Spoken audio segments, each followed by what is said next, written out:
Welcome to a new edition of the Neon Jazz interview series with Canadian-based jazz pianist and composer Florian Hoefner. He has new material coming out in 2022, and we discuss that along with COVID life and his world of music. He was born and raised in Germany, trained in New York City, and now he's based in Canada. He draws from a myriad of influences that cultivate his unique brand of modern jazz. Over the years, he has collaborated and shared the stage with the likes of Kurt Rosenwinkel, Joe Lovano, Seamus Blake, Rich Perry, John Riley, and so many others. He's got a great story. Enjoy. Hey, thanks for taking a minute out to the show. I appreciate it. Oh, absolutely. Thanks for thinking of me. We're living through probably an unprecedentedly strange time on planet Earth right now. And oh boy, and this has been particularly difficult for musicians. So talk to me a little bit about how you've been doing with, just getting through as an artist during this time since March of 2020 in the COVID world.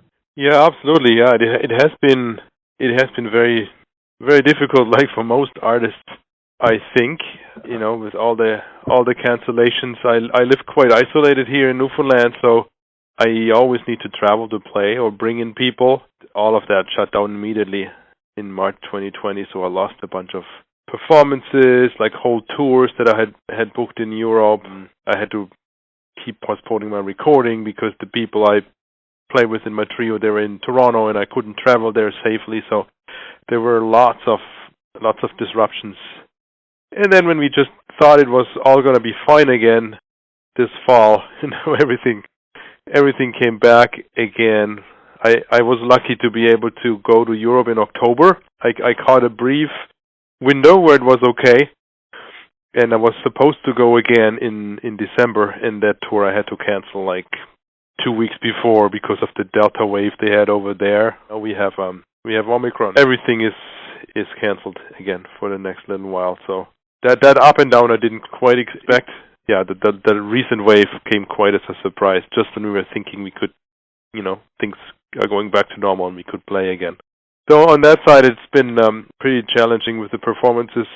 At the beginning, when everything shut down in 2020, it was a good opportunity for me to get some writing and practicing done. So I had a pretty good stretch there for a few weeks, like 2 months, where I could really just stay home and focus on writing. That's when I wrote all the music for my new trio album that's going to be out this year. So that was maybe one positive outcome of it. But, in recent months, now everything has moved online. I'm teaching at a university as well, so that time advantage is completely gone now that everything just moves to online when in-person isn't possible, which actually takes up quite a bit more of preparation time in terms of teaching. And I guess that's the thing about this that no one expected is how it would go back and forth. There was a notion that, once we get vaccinated and things kind of start calming down, we're just going to get back to it, but it just keeps reemerging. So you mentioned a new album, and I want to know talk to me a little bit about this new album. And it's being made during this very strange time. It's going to come out probably when people are really looking forward to music. And hopefully you can perform it live. So what are your thoughts and expectations as 2022 unfolds with the new album on the horizon? I do hope that when it comes out that we'll be able to tour and perform the repertoire live. The album is it's kind of a follow-up on my last trio album, First Spring, that came out in 2019 in the fall. It's the same trio. This time I wrote more original material. The First Spring is all covers of folk and trad music, but this one I wrote mostly original stuff. Yeah, that extended writing phase was very beneficial. I could really dig into some new concepts. I checked out some post-minimalist composers and tried to use some of their techniques and transfer them to jazz trio writing. So I tried a couple of new things, and I think it turned out well. I just got the mixes a couple of weeks ago, and I'm looking forward to sharing it with the world. So talk to me a little bit about, you were originally born in Germany, trained in New York City, now you're in Canada. Talk to me a little bit about how all of this kind of began for you, not only with music, but your love of jazz. Yeah, so I grew up in a small town in northern Bavaria in Germany. I grew up in a small town in northern Bavaria, and there was not a lot of jazz around. And there was one piano teacher at the local music school who knew a little bit about jazz. I studied with him kind of by chance. I started with him, and he introduced me to, my first Oscar Peterson tape. Tapes were still a thing back then. Oscar Peterson, Michel Camilo, I remember John Coltrane, and I really liked listening to those artists. I didn't quite know what it was, but something spoke to me. I really liked the rhythmic element, the groove, the harmonies. Yeah, so I got interested. My dad bought a couple of more CDs for us to listen to. At my high school, there was a big band as well, and I started going to jazz camps, as you do as a teenager if you're interested in this. And then, that was my first time I got to interact with professional jazz musicians and get some first-hand great advice how to practice and how to play this music. And so I got into it deeper and deeper, and when it came time to pick a program to study, I knew that I wanted to do jazz. And I really loved performing it, and I wanted to get better at it. I love the improvisation aspect as well, the freedom to come up with things on the spot.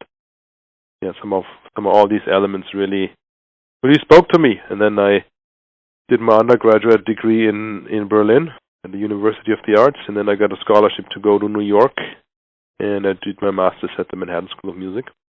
I stuck around for a few years after, and then my wife, who I met in New York, she's a musician as well, she won a full-time teaching gig here in St. John's as a clarinetist, and she's teaching saxophone as well.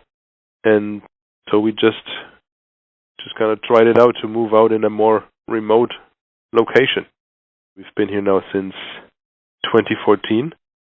I was a little bit wary at first, leaving New York City for a place with not much of a jazz scene. But it's worked out quite well, except for the pandemic, I would say, because I have my connections that I've made during my time in New York. I have connections in Toronto, Montreal. So I keep playing with these people. I always have to travel, but that's all right. And what I want here in St. John's is just a lot more time, really, to spend on the instrument and spend composing, which has been very beneficial. So what was the first live jazz show you saw that was really spectacular for you? Yeah, I don't quite get the order right. I don't know what was first, but I did see Dave Brubeck in a local concert hall where I grew up, and Herbie Hancock with the New Standard tour back then, which was a really amazing experience. Those two concerts really stuck in my memory as fantastic experience. I didn't know who these people were back then, right? Like you had heard about Herbie Hancock, but they didn't have that kind of legendary status and that value that they have for me today, where I really understand their music and their relevance. So it's kind of interesting thinking back, going to these concerts as a teenager, just kind of knowing the name but not really knowing what it is. Sometimes I wish I could still go to a concert and hear it with kind of these completely unbiased ears, right? Like hearing it like it's the first time. So those were really special performances, and I'm grateful that my dad took me to those. So you've had the chance to perform with some pretty big people in jazz. You did a collaboration with Kurt Rosenwinkel. What's it like to team up with people that have clout like Kurt does and others? It's a wonderful learning opportunity always to play with someone who's better than you and interact with them in the ensemble, to observe how do they prepare for the gig, how are they in the studio, like especially being in the studio with Kurt was very interesting to see. Like how does he record? Like when does he call another take, and when is he happy, and when does he find his kind of his optimal performance? Like when is he happy with what he did, and when does he want to do more? How does he play over music that I wrote? What are his ideas? So I learned a lot from that. I transcribed a couple of the things that he did with some of my tunes when we recorded that album. And usually these people are very, very generous with advice and their time, and I'm very grateful to have had these opportunities. So kind of traveling more down that path, what's the most enjoyable part of being a professional musician for you? What do you look forward to the most each day?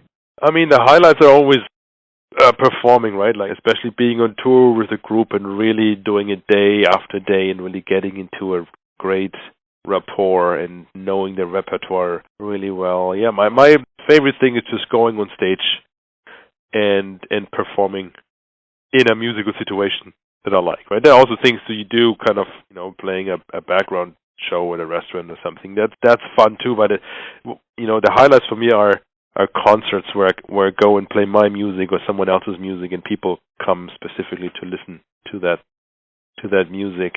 Yeah, traveling is great too. I love playing in new venues, meeting people along the way. And what I've also come to really enjoy is as a composer is to see your piece performed for the first time, especially when I write pieces for other ensembles. I write a bit for classical ensembles as well. Like hearing that first performance of your own piece, that's very special too. That's a very rewarding experience for me. So speaking of stage, and as we've established, the elephant in the room is COVID. When things hopefully do slow down, and when we get back to it, hopefully this spring, what do you hope that we all realize about the power of live music, both the musician and the audience? Yeah, I think what comes out of this is that no one will take it for granted anymore. I noticed it a little bit already when I was out on tour in October in Europe.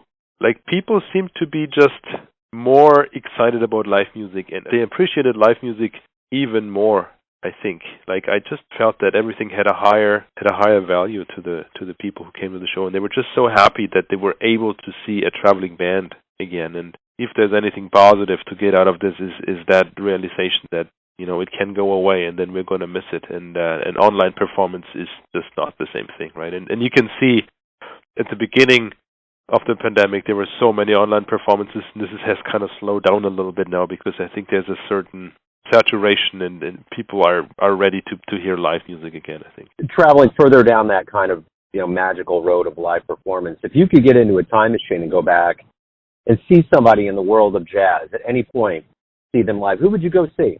Oh, there's a bunch of people. Sometimes I speak with people who are a little bit older than me, who had the chance to see some of the greats that had already passed away by the time that I got into this. Like, I don't know, I would love to see John Coltrane with his quartet, or Miles Davis. Going further back, Art Tatum, Thelonious Monk. I'd love to see someone like Horace Silver, just to name a few. But yeah, if I could go back and hear those bands live, that would be absolutely amazing. Everything's going to come down to this. Everyone has a perception of you, your family, your friends, your fans, but ultimately you live your life. You have a perception of yourself. Who do you think you are? Yeah. That's a difficult question. Well, I think I'm someone who really loves music, who is really dedicated to it. I work hard every day, like as much time as I can get to be on the instrument. That's not because I have ambition to be better than someone else. It's just really because I love doing it. I love finding out why things sound great. I love engaging with recordings. I sit down a lot and play along with recordings and try to figure out what they do. So yeah, I think I'm someone who's driven by the love of music and by the love of expressing myself through music on stage. I would describe myself as a more introverted person, but on stage, being able to play music, I feel all these boundaries gone, and I feel really free to express myself. Beautiful. Florian, thank you for taking time out for Neon Jazz. I appreciate it. Oh, absolutely. I'm always happy to do these, yeah.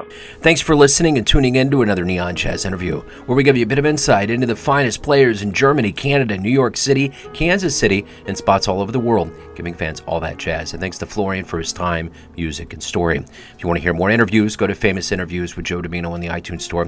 Visit Neon Jazz at youtube.com, and for everything Neon Jazz all the time, go to the neonjazz.blogspot.com. Until next time, enjoy the jazz, my friends.